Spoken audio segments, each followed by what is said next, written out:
எந்த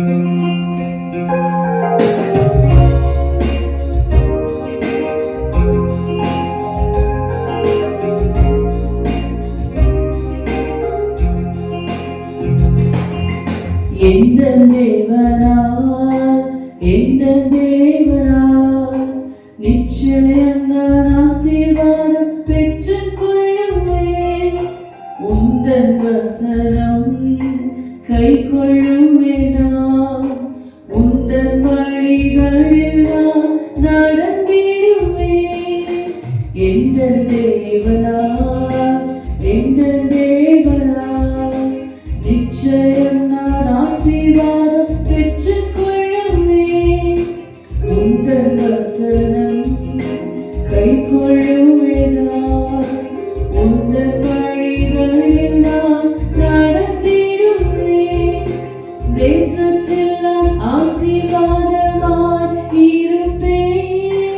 வேலையிலும் ஆசீர்வாதமாய் இருப்பேன்.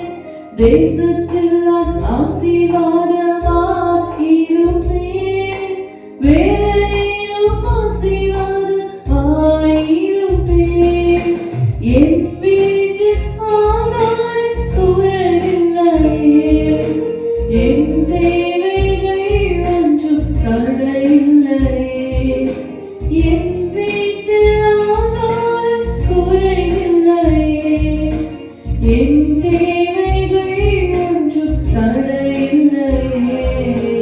எந்த தேவனால் எந்த தேவனால் நிச்சயம் நான் ஆசீர்வாதம் பெற்றுக் கொள்ளுவேன்.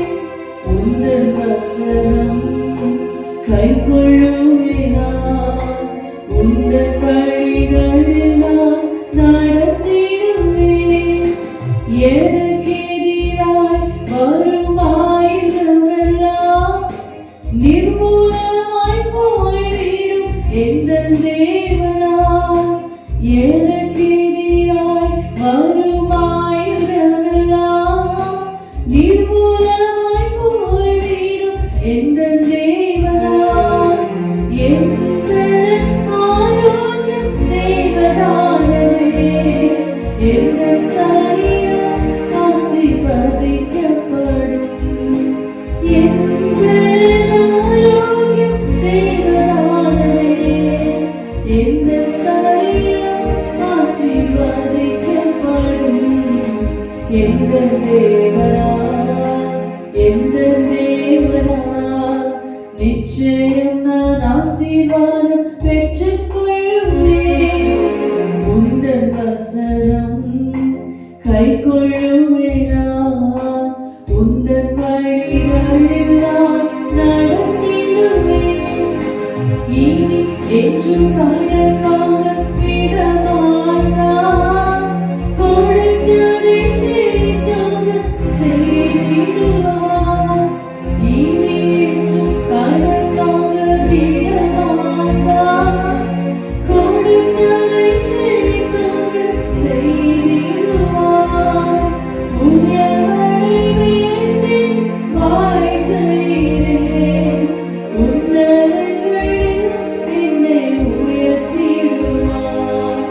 உயர்வடை வேண்டின் வாழ்க்கையிலே உன்னதங்களில் என்னை உயர்த்திடுவான். உந்தன் தேவனால் எந்த தேவனால் நிச்சயம் நான் ஆசீர்வாதம் பெற்றுக் கொள்ளுவேன்.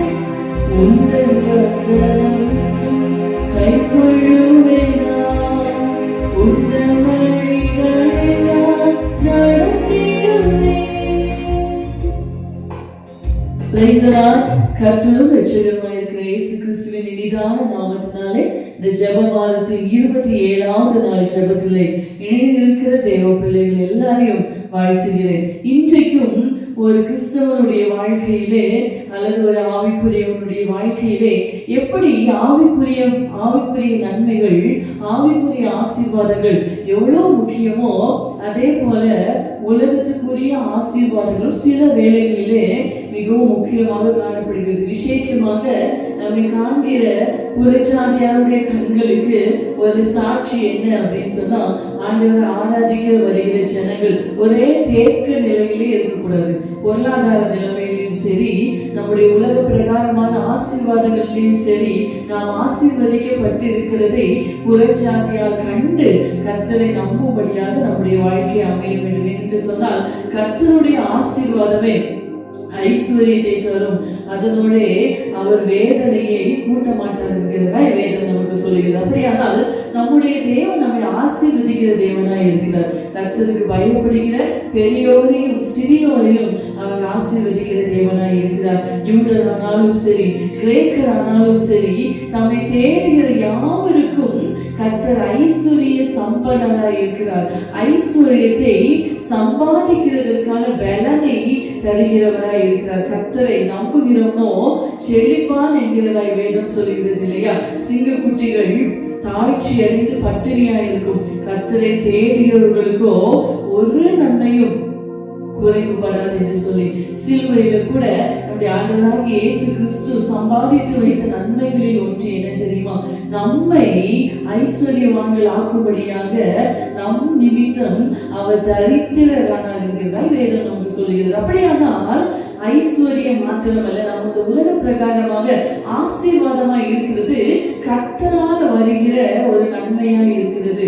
நிறைய நேரங்கள்ல பிசாசினுடைய ஆதிக்கத்துல இருக்கிறவர்களை பார்த்தா ஒரு தரித்திர நிலைமையிலேயே இருப்பார்கள். அப்படியானால் எந்தெந்த பகுதிகளில் எல்லாம் கர்த்தருடைய சுவிசேஷம் அறிவிக்கப்படுகிறதோ அந்த இடத்துல எல்லாம் ஒரு பெருக்கம், ஒரு ஆசீர்வாதம், ஒரு பெருகுதலுக்குரிய ஆசீர்வாதம் இருக்கிறதை நாம் கண்கூடாக பார்க்க முடியும் இல்லையா? இந்த உலகத்தினுடைய தேவைகளுக்காக கவலைப்படாதீர்கள் என்று சொன்னார் இல்லையா ஆண்டவர். நம்முடைய ஆண்டவருக்கு இருக்கிற நிறைய நாமங்கள்ல ஒன்று யெகோவா ஈரே, கர்த்தருடைய பர்வதத்திலே பார்த்து கொள்ளப்படும் என்று சொல்லி. அப்படியானால் ஒரு தேவ பிள்ளை நாளைய தினத்துல நான் என்ன செய்வேன், இந்த தேவை எனக்கு முன்பதாக பெரிய மலை போல இருக்கிறது, இதை நான் எப்படி எதிர்கொள்வேன் என்றெல்லாம் கவலையோடு ஒரு நாள் காணப்படவே கூடாது. ஏனென்று சொன்னால் நம்முடைய தேவன் யெகோவா ஈரேவாக இருக்கிறார். காட்டு புஷ்பங்களை உடுத்துவிக்க அறிந்த நம்முடைய பரமபிதா நம்மை உடுத்துவிக்க வல்லவராய் இருக்கிறார் இல்லையா? ஆகாயத்து பட்சிகளை போஷிக்க அறிந்த நம்முடைய பரமபிதா நம்மை ஒவ்வொரு நாளும் போஷிக்க வல்லவராய் இருக்கிறார் இல்லையா? இஸ்ரவேல் ஜனங்களை கூட ஆண்டவர் ஆசீர்வதிக்கும் போது சொன்னார், நீ அநேக ஜாதிகளுக்கு கடன் கொடுப்பாய், நீயோ கடன் வாங்காதிருப்பாய் என்கிறதாய். அப்போ அவர் ஆண்டவருடைய பிள்ளை ஒரு நாளும் யாரிடத்திலையும் போய் கையேந்த, யாரிடத்திலையும் போய் இறக்குறதற்கு கர்த்தர் விடவே மாட்டார். அவர் நம்பி இருக்கிற பிள்ளைகள் அவர் பேர்ல உண்மையா இருந்தோம் என்றால் கர்த்தர் நமக்கான ஆசீர்வாதங்களை ஏற்ற நேரத்துல நம்மளுக்கு வருஷிக்கப்பட அவர் கிருபையும் உண்மையும் உள்ள தேவனாய் இருக்கிறார். நான் உலக பிரகாரமான ஆசீர்வாதம் என்று சொல்லுவது வெறும் பணத்தை மாத்திரமல்ல. இன்றைக்கு கோடீஸ்வரர்களாக இருக்கிற எத்தனையோ ஐஸ்வர்யவான்கள் கூட ஒரு நிம்மதி இல்லாத வாழ்க்கையை வாழ்ந்து கொண்டிருக்கிறதை நான் பார்க்க முடியும். அப்படியானால் உலக பிரகாரமான ஆசீர்வாதம் என்று சொல்வது நாட் ஓன்லி மெட்டீரியல் பிளெஸிங், அதாவது பணமோ சொத்தோ அது மாத்திரமல்ல, நல்ல ஒரு ஹெல்தியான ஒரு லைஃப், அது கூட தேவன் நமக்கு தருகிற ஆசீர்வாதம் தான் இல்லையா? அவரை நாம கர்த்தர் அழைக்கும் போது நீ உன் தேசத்தையும் உன் இனத்தையும் உன் ஜனத்தையும் எல்லாத்தையும் விட்டுட்டு வா, நான் உன்னை ஆசீர்வாதமாய் வைப்பேன் என்று சொன்னார். அப்படியானால் தேவனாகிய கர்த்தர் நமக்கு ஆசீர்வாதத்தை தருகிறவன் மாத்திரமல்ல, நம்மை ஆசீர்வதிக்கிறதன் மூலமாய் அநேகருக்கு நம்மை ஆசீர்வாதமாக மாற்றுகிற தேவனாய் இருக்கிறார். அப்படியான பிரியமானவர்களே, என் வாழ்க்கையில எப்பவுமே தரித்திரம், எப்பவுமே வியாதி, எப்பவுமே பலவீனம், எப்போதுமே சமாதான குறைச்சல், எப்போதுமே ஒரு நிம்மதியற்ற சூழ்நிலை சூழ்நிலை இருக்குது அப்படின்னு சொன்னா நான் என்னை உடனே தற்பரிசோதனை செய்ய வேண்டும். ஏனென்று சொன்னால் நான் ஏதோ ஒரு வழியில தவறாக இருக்கிறேன், நான் சரியாக இருப்பேன் என்றால் கர்த்தர் என்னை ஆசீர்வதிக்கிறதற்கு அவர் உண்மையும் நீதியும் உள்ள தேவனாய் இருக்கிறார். அப்படியானால் தம்மை நம்புகிற யாவருக்கும், உண்மையாய் தம்மை நோக்கி கூப்பிடுகிற யாவருக்கும் கர்த்தர் சமீபமாய் இருக்கிறார். பாருங்கள், பால சிங்கங்கள் கூட இறைக்காக காத்திருக்குமா. பாருங்க, காக்கை குஞ்சுகளுக்கு கூட, தம்மை நோக்கி கூப்பிடுகிற காக்கை குஞ்சுகளுக்கு கூட கர்த்தர் ஏற்ற வேளையை ஆகாரம் கொடுக்க அறிந்திருக்கிறவர். திமிங்கலங்கள் கூட அவர் உணவு தர வேண்டி அவரை நோக்கி காத்திருக்குமா. அப்படியானால் பிரியமானவர்களே, அந்த கிரியேச்சர்ஸ், அந்த சிருஷ்டிகளை போஷிக்க அறிந்த தேவன் தம்முடைய சாயலாக சிருஷ்டிக்கப்பட்ட மனிதர்களாகிய நம்மை கைவிடுவாரோ? தம்முடைய சொந்த ரத்தத்தினால மீட்டு கொண்ட தேவ பிள்ளைகளாகிய நம்மை கைவிடுவாரோ? இல்ல இல்ல இல்ல, ஒரு நாளும் நம்மளை யாருக்கிட்டையும் கையேந்து விடவே மாட்டார். ஆனா நம்ம செய்ய வேண்டியதெல்லாம் ஒன்னே ஒண்ணுதான், கர்த்தரை தேட வேண்டிய பிரகாரமாய், கர்த்தரை கண்டடைய தக்க சமயத்துல அவரை கண்டடைய வேண்டும். பாருங்க, அவர் சமீபமாய் இருக்கும் போது அவரை நோக்கி கூப்பிட வேண்டும். நம்ம ஆண்டவருக்கு தூரமா இருந்து விட்டு கர்த்தர் எனக்கு செய்யவில்லையே என்று ஒரு நாள் நம்ம எக்ஸ்கியூஸ் சொல்ல முடியாது. நம்ம ஆண்டவரோடு கூட இருக்கும்போது நமக்கான எல்லாவற்றையும் அவர் தர வல்லமை உள்ளவராய் இருக்கிறார் இல்லையா? வேதம் கூட சொல்லுகிறது, முதலாவது தேவனுடைய ராஜ்யத்தையும் அவருடைய நீதியும் தேடுங்கள், அப்பொழுது இவைகள் எல்லாம் உங்களுக்கு கூட கொடுக்கப்படும் என்று சொல்லி. பாருங்கள், இந்த உலக பிரகாரமான நன்மைகள், இந்த உலக பிரகாரமான ஆசீர்வாதங்கள் எல்லாமே நமக்கு கர்த்தர் ஃப்ரீயா தர கிஃப்ட்ஸ்.